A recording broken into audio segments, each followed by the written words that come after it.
Welcome back. It's time to do some more updates on this K truck. This is my 1996 AutoZam Scrum. Let me show you what we've done to it.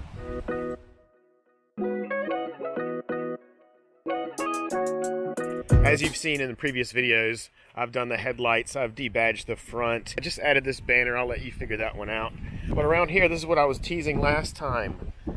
I got these 13-inch BMW wheels. I'll put up here what they're from because I don't remember right off. But these do have some poke to them. Most of the poke right now is due to these tires. These are actually a 205 width tire, which is extremely fat. And I need to get these off of here because they rub real bad when I'm turning. The wheel itself is a plus 18, so that's where a lot of the poke comes from. But I love the fitment, but I do have some smaller tires to put on it that don't poke out quite so much. Also, I like the gold. Somebody painted these once upon a time, but the green doesn't go with it, so we need to fix that too. So first, I need to get these tires swapped out. I'm going to be going from these 205 6013s to these 165 7013s. They're about the same height. They are more narrow, but that's what I need. These tires, Achilles tires, I had these shipped from eBay for like $155, so super cheap tires. Let's go to the tire shop.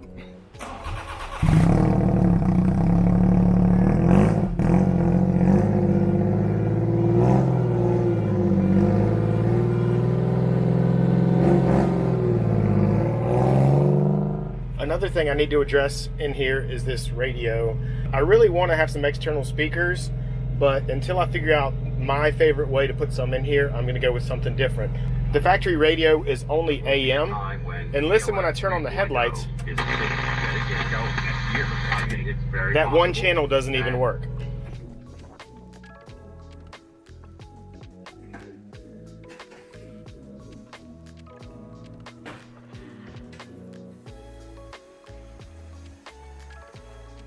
I went to my normal tire shop. They usually charge $25 per wheel to mount and balance. And the guy there was on something, and he was like, "Can you come back Monday?" And I went, "Yeah, sure." I rode up the street, half a mile, and I found this tire shop that did them for $15 a piece. So with tax, $64, 4 tires mounted and balanced. Let's put them back on. I actually had a guy at a drive-thru asked me if the truck was a BMW because of these center caps. So I bought these before I even got my truck. There's the AutoZam logo, so I'm going to remove these, put these on there, and have some AutoZam BMW wheels. These actually went on really well. They fit just right. Now these are actually not just foil decals, they're actually thick. They're got the chrome underneath of them, like a clear over top of them. And I didn't realize, but I actually have 2 sets of them. I knew I had these square ones, so I have an extra set, but these are gonna look great. I don't know why I did this the hard way the first time when I could have just ugga-dugged.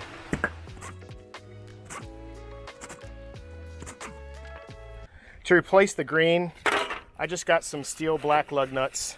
These will work great.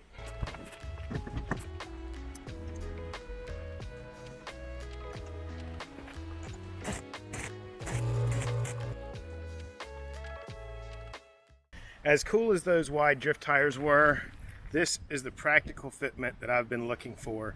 Now I'm not losing any of my turning radius, and they still stick out more.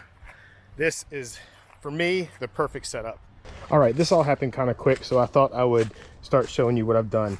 I have removed the front bumper to put some fog lights in it.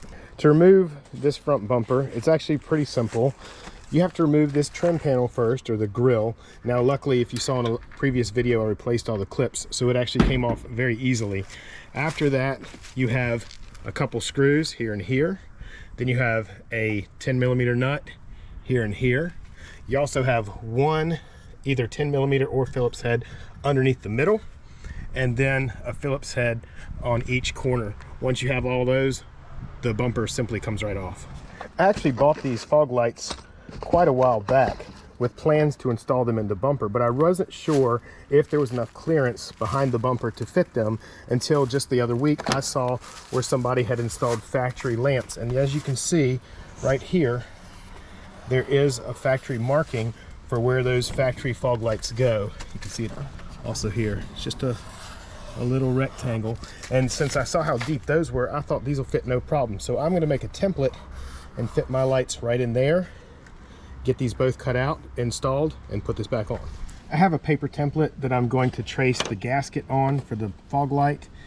To make that template, all I did was take a piece of paper and I put it over top of this ridge, and then I used my fingers, and they're dirty from working outside, and if you rub right on that ridge, use your fingernail, it's just enough that it's going to leave a line, and then you can cut around that, and then you can work with that. I have my template made, so now I just sit it right inside that groove right there. Then I can mark it and mark for the holes, but when I go to the other side, what I need to make sure to do is flip it this way so that it will be mirror imaged, just in case it's not exactly centered for only one side. When you make it a mirror image, it'll work out fine.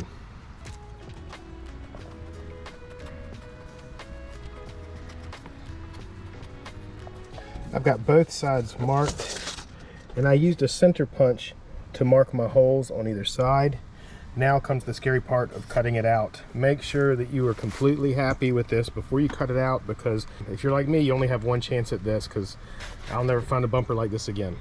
I've drilled the mounting holes for the screws and the 4 corners, and now I just got to cut in between these corners. I turned it over so I could make sure the holes were good and clean on the front. Then I'm going to turn it over to the back and cut where I can see the lines. All right, I've got both my holes cut. I used this tool to cut in between my holes. It actually has a lot of control. It kind of burned the edges, so you have to clean it up with a knife afterwards. Now that I am done, all I have to do is get these lights in here, make sure that they're in the right position. I do need the gasket on there, and then put the hardware in. I think these will look great. With all the hardware tightened up on the back, you can see how they look. I think they look great. Now this gasket is a little bit floppy underneath, so I don't know if I'm gonna take that off and reinstall without it. I've got the fog lights wired up together, and before I put the bumper on, I made a ground, and I'm gonna ground it to where the horn was. So remove that 12mm, and I'm gonna ground it on there. I also took some time to clean up under here, and there was a little bit of rust spot, so I cleaned that up as well. So I won't have to be back in here again for a while. I have the bumper just sitting back in position. You can see the lights look really good. I think it is grounded at that horn, and the positive wire is coming from both lights up here, and I drilled a hole and used a grommet above the hole where the insert fits up here. So that goes right there into behind the dash. Then I can run a relay to it and get power to these. With my temporary wiring, I thought I'd give you a sneak peek of how they look.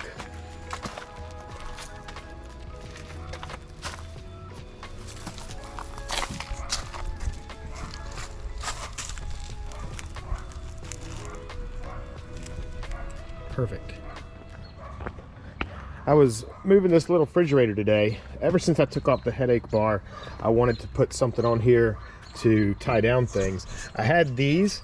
These were the luggage tie downs out of I think a H2 Hummer, and they fit well, but the thing is, since they're loose, they bang around, and when I'm not using them, I have to store them upright. I wanted to find something different. They do the job. They're a little bit big, and like I said, they bang around, so I just have to shove them up here like this. I think I found something better. I found these little guys on Amazon, real cheap. I'll put a link below if I remember to, but they're fixed so they won't bang around, and they're real small, and I think they're gonna work perfect right there. Let's see.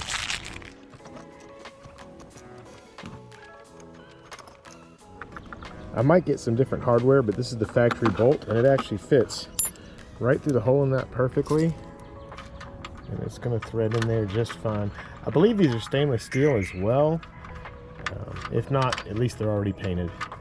There it is installed, and still holds just fine. So this is going to be perfect, much better.